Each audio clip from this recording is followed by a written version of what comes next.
You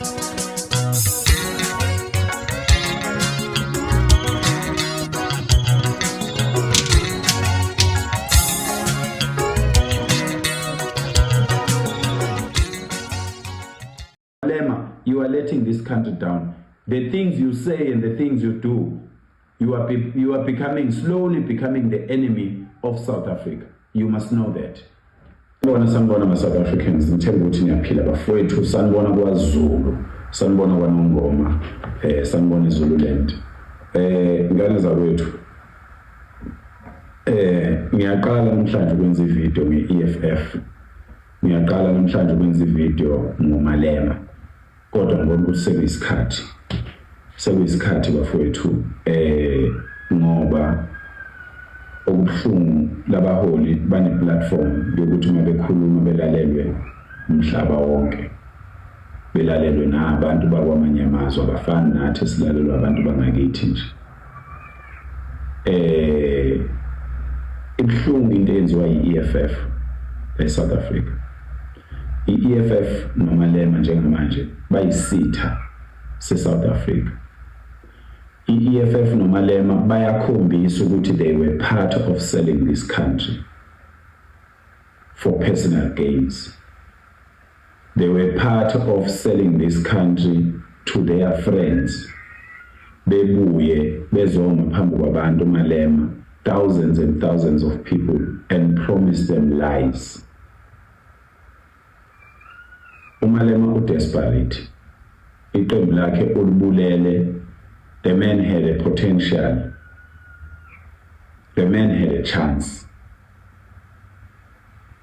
But ngenxa yokuthi usebenzela isisu sakhe ne-ego yakhe, wayibulala i-EFF wayiqeda.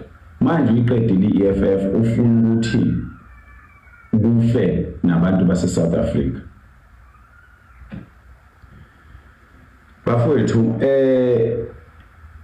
uma ngabe kuthiwa abantu bakwamanye amazwe abadocument befakwe kuleli izwe, abala eSouth Africa abantu bazokwenza njani? uMalema lo monakalo ongaka wenziwa ama-foreigners la eSouth Africa akawubonile. Lo monakalo ongaka owenziwa ngabantu bokufika kuleli izwe akawubonile.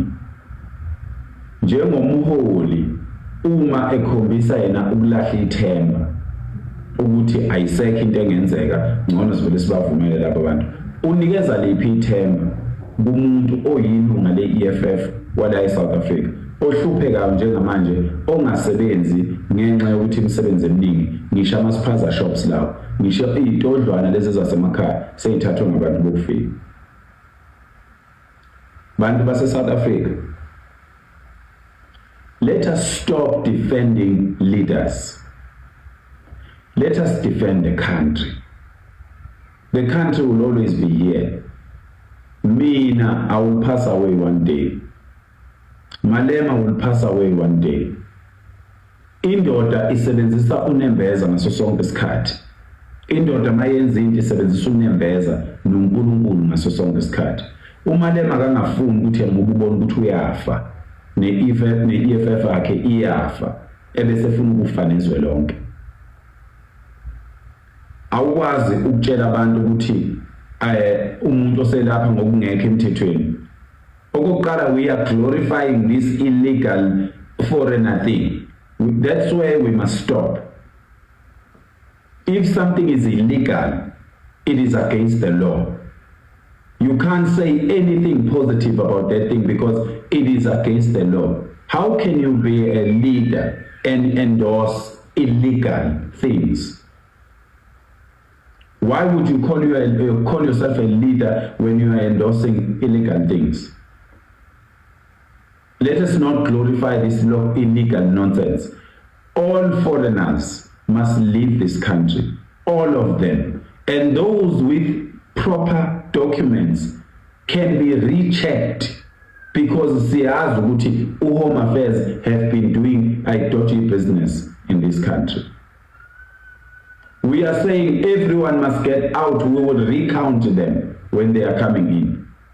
So What kind of a leader would go against his own people, his own brothers and sisters, just to impress the neighboring countries? Why don't you just go back to your country? Because everything you are doing, it just shows that you are not from this country. You were planted in this country to come and destabilize this country. That's why we were the first. Thina saqala ngokubona ngomalema ukuthi umuntu omdala uyethuka. Seqala ukubona ngomalema ukuthi uyakwazi ukuqonda uPrime Minister wakwaZulu. Umqonde nje umthuko. Ku702 abantu abaningi abangamaZulu they don't even know ukuthi uMalema used to have an interview with umntwana owaphinda ngena kuyi702 amthuke live and umntwana owaphinda ngena has never told us that, but we know so uthi uMalema kukhona ama whites illegal foreigners la ezweni. Okay, let's say Akon. He knows that, and he is a leader, and he is not doing anything about that. And when the community stand up to ukusebenza lento abantu abayibonayo bona, and then the leader is going to come counter attack that action yabantu. Whoa. Uthi, I will repeat this. I want you to listen to me properly. Bafowethu, uthi uMalema la eSouth Africa bakhona nabelungu abala kulelizwe ngokungekho emthethweni. Kusho umholi that has been in the governance for more than 25 years. He says he knows ukuthi there are illegal white immigrants in this country, and he has done nothing about it. Now that abantu bakithi bayasukuma bathi thina emalokishini la sihlala khona, because thina sihlali phela eSandton la kuhlala khona ama white illegal immigrants, sihlala emalokishini, sihlala eMjondolo thina. We are talking about our situations eMjondolo, and then the leader counter attacks that.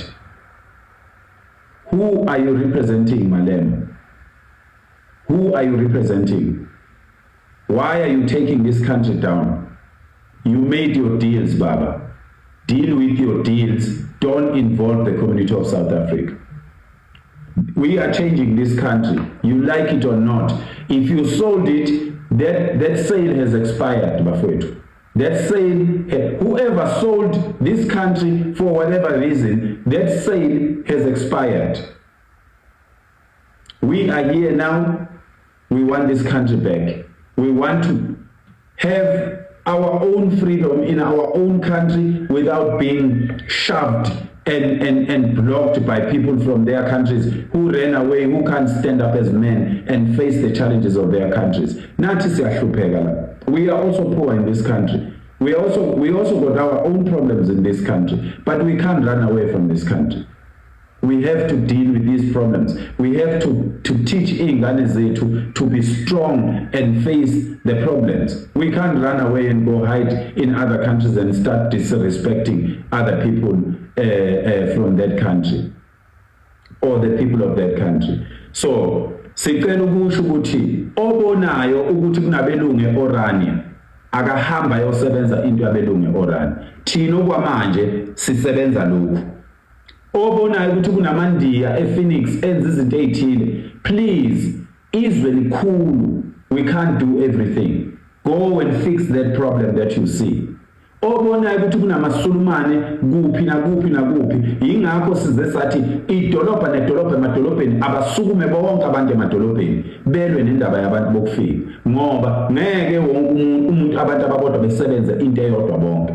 If you see ukuthi there's a problem in the white suburbs, ucabanga ukuthi kunama foreigners are illegal, sebenza phela leyo nto leyo, because you've been in government for so long and you've been overlooking these things. Now that we have taken up to the streets, and when as a leader you want to counter attack that and you say you are representing people, Malema, you are letting this country down. The things you say and the things you do, you are slowly becoming the enemy of South Africa.